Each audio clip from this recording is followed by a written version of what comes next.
A couple of weeks ago, Ad Deum had the opportunity to go to Mexico, invited by the government, actually through the Ministry of Culture in Guadalajara. It was an international dance festival. They invited 15 companies from all around, but only 2 international dance companies. Ad Deum was one of those international companies. Again, this is a mainstream festival. We really had no idea what to expect or how we, as a company comprised of believer artists, would really fit into this mainstream cultural festival. And the first night they took us into a theater. We danced for about 500 people. And at the end of the performance, this young guy, about 20, 21, came up to us and he was just in tears, and in very broken English he says to me, "You need to know that this performance tonight saved my life." And I'm thinking, okay, maybe something's getting lost in translation here because English is not his first language. And I said, "Sir, can you explain to me what you mean by that?" He said, "No, look, I was going to kill myself. And after seeing this performance tonight, I realized that I need to keep my life." And he said, "Look, I saw every performance for the past few weeks that the Ministry of Culture has provided." And he said, "I've seen so many dancers and so many dance companies and so much choreography."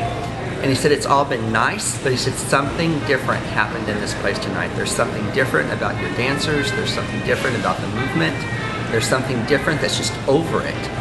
And he said, and the piece that particularly spoke to him was a piece choreographed by Steve Brooks, who's a believer who used to dance with the Martha Graham Company. It's a piece called Rwanda Cry.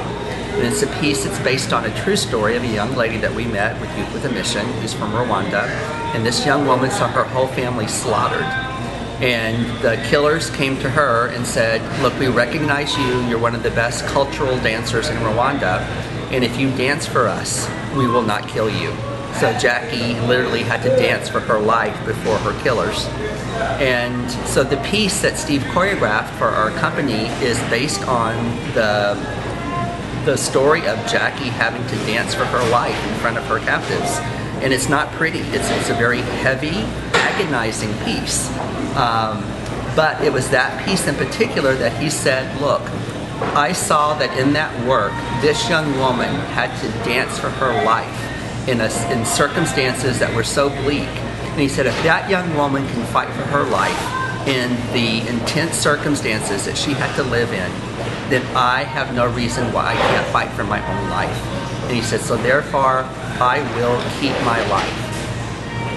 Blew me away, blew my dancers away. You know, it wasn't a big religious piece. We weren't invited to go and do religious dancing or to even be evangelists. We were there as professional artists. The work that we presented was redemptive in a sense because it was presented as a true story of, you know, how God spared this girl's life. But somehow this man was able to see that something different was over that work. We know that that's the Spirit of God, but how the Spirit of God translated God's love and the reality of redemption and reconciliation for this young man to know my life is worth keeping. It's the mystery of God, buddy. Blows me away.